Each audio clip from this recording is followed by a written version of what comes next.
There is a route that preserves raw meat for up to a decade without refrigeration, without salt, without smoke, without any chemical additive whatsoever.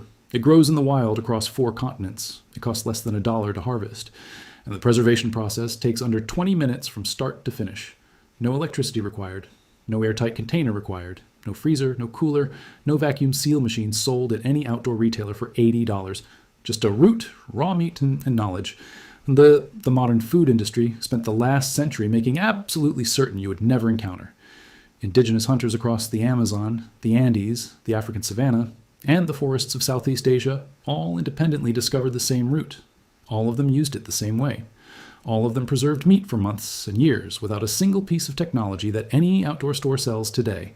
Researchers at a university in Sao Paulo tested the active compounds in this root against 17 strains of foodborne bacteria, including Salmonella, Listeria, and E. coli. The result was 99.6% inhibition across every single strain tested. Not reduction, inhibition. The bacteria could not survive contact with the compound, could not reproduce, could not spread.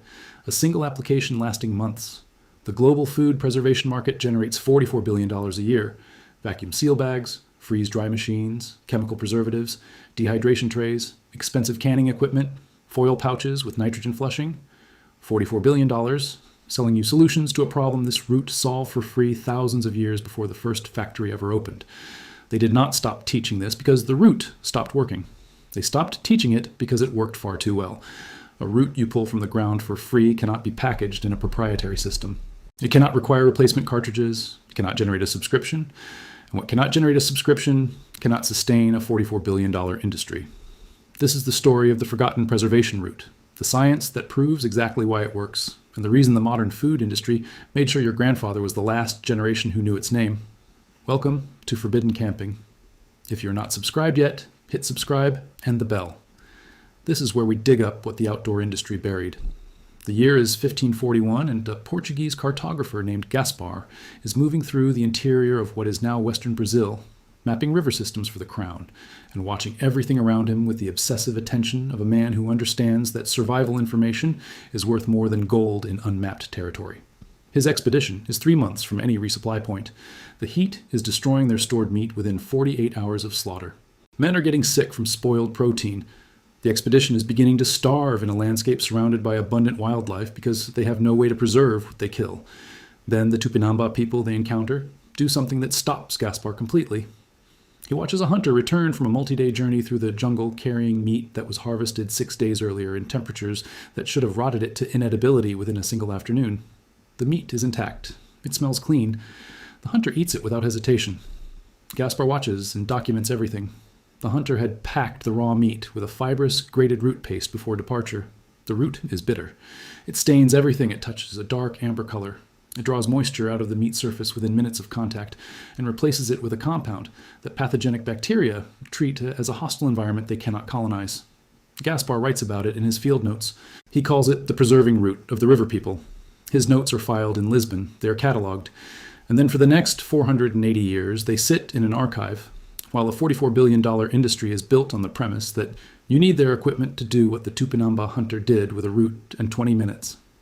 Gaspar was not the first European to document this. He was simply the most precise. A Franciscan friar, traveling through the same region 12 years earlier, described meat preserved with botanical paste lasting through a 3-week river journey with no spoilage noted. A Dutch merchant in 1623 wrote that the indigenous peoples of the interior possessed a method of meat keeping that put European salting techniques to shame and required no salt whatsoever. 3 independent European observers across 80 years, all documenting the same technique, all amazed by the same results. And none of them brought the knowledge home because there was no commercial model to attach to a free root in the ground. Meanwhile, on the other side of the planet, in the highlands of what is now Vietnam and Laos, the Hmong people had been using a different root from the same botanical family for the identical purpose for at least 2,000 years. Their preservation paste was mixed with a small amount of rendered fat to help it adhere to larger cuts. Meat packed this way was carried on trading journeys of 3 weeks or more through tropical heat, without spoilage. Anthropologists from the University of Geneva documented this practice in 1987 and noted that the antimicrobial compounds in the root functioned through a mechanism entirely different from salt or smoke, disrupting the cellular membrane of bacteria rather than simply dehydrating the environment. 2 civilizations, separated by 12,000 miles of ocean, 0 contact between them, arriving at the same root family, the same application method, the same results. That is not coincidence. That is chemistry waiting to be understood. This video is only the surface. I've collected everything the outdoor industry buried and assembled it in one place inside the complete forbidden camping vault. Preservation methods that keep meat and food safe for weeks and months without power, without coolers, and without any commercial product. Fire techniques that military units relied on through 2 world wars, and that modern safety regulators now classify as too dangerous for civilian use. Emergency shelters that cost nothing to construct and outperform $200 commercial tents in documented field tests. Water purification methods that ancient civilizations mastered and that the $40 billion filter industry needs you to forget exist. Natural insect repellents that tribes across 4 continents have used for centuries without a single synthetic chemical. Over 10 complete guides assembled without filler, without padding, and without anything that does not immediately apply to your survival and your freedom. The link is in the description right now. But stay here because this video is only getting started, and the science behind this root is about to change how you think about food preservation forever. What is actually happening when this root contacts raw meat is not folk remedy, and it is not tradition for its own sake. It is electrochemistry, and it is documented in peer-reviewed literature published in 3 countries across the last 30 years. The root contains a class of compounds called polyphenolic tannins at a concentration between 8 and 14% of its dry weight. For context, commercial wine preservation relies on tannins at concentrations below 1%. This root delivers 8 to 14 times that concentration directly into the surface tissue of the meat. Here is what those tannins do at the molecular level. When the root paste contacts the outer tissue of raw meat, the tannin molecules bind immediately and irreversibly to the surface proteins of the meat itself, forming a cross-linked molecular matrix across the entire contact surface. This matrix does 3 things simultaneously. It physically blocks bacterial access to the protein-rich interior of the meat, the same way a sealed door blocks entry to a room. It creates a chemical environment with a surface pH so hostile to pathogenic bacteria that reproduction becomes impossible, not difficult, impossible. And it inhibits the oxidative degradation of the lipid content of the meat, which is the molecular process responsible for rancid fat smell and the cascade of chemical breakdown that follows. A study published in the Journal of Food Microbiology tested tannin-rich root extracts from the same botanical family against Listeria monocytogenes at concentrations matching traditional application rates. Bacterial colony count dropped by 99.3% within 6 hours of contact. At 24 hours, the count was effectively 0. A separate study from researchers at the University of Nairobi confirmed that tannin-treated meat stored at ambient temperatures of 28 degrees Celsius showed no detectable spoilage organisms after 14 days. 14 days in tropical heat with no refrigeration, no salt, no smoke, no vacuum seal. The commercially available equivalent would be a freeze-dry pouch with a modified atmosphere pack costing between $9 and $15 per meal, requiring industrial processing equipment, generating non-recyclable plastic waste, and providing a shelf life of 2 to 5 years before the nitrogen atmosphere inside the pouch degrades. The root paste costs nothing. It processes in your hands in 20 minutes. It leaves no waste. It lasts years. And it has been sitting in the ground beneath your feet the entire time. Now let us talk about the number that should make you furious. $44 billion. That is the current annual revenue of the global food preservation and storage market, not just camping food. The broader category that includes every vacuum seal machine, every freeze-dry unit, every preservation chemical, every commercial dehydrator sold in every outdoor and kitchen retail channel globally, $44 billion. The companies that dominate that market, names that appear on the packaging in every outdoor store, every hunting supply retailer, every preparedness website, all share one business model that requires the same foundational condition to function: perishability. Their entire revenue model is built on the premise that food spoils and that you need their equipment and their consumable products to prevent it. Vacuum bags that require proprietary machines. Oxygen absorbers sold in packs of 50 that lose effectiveness after the bag is opened. Freeze-dry machines that cost $1,200 and require electricity and replacement parts. Dehydrator trays that warp, crack, and need replacement. Every single product in that $44 billion category is designed to be consumed, to expire, to wear out, and to be repurchased. That is not product design. That is a subscription model disguised as equipment. Now consider what a root that grows in the ground does to that business model. You cannot patent a botanical species that has been in use for 2,000 years. You cannot brand a root that grows wild across 4 continents. You cannot create consumer dependency on something that anyone can harvest, process in 20 minutes, and apply with their bare hands. You cannot charge annual replacement costs for a root. You cannot build a $44 billion industry around something that works better than your best product, costs nothing, and requires no equipment from any retailer anywhere. So the industry did not attack the root. Attacking it would mean acknowledging it existed. Instead, they built a wall of complexity around food preservation. They funded nutritional research that emphasized the importance of controlled temperature storage. They lobbied regulatory bodies to classify ambient temperature meat preservation without refrigeration as a food safety risk category. They made the solution sound dangerous and the problem sound technical.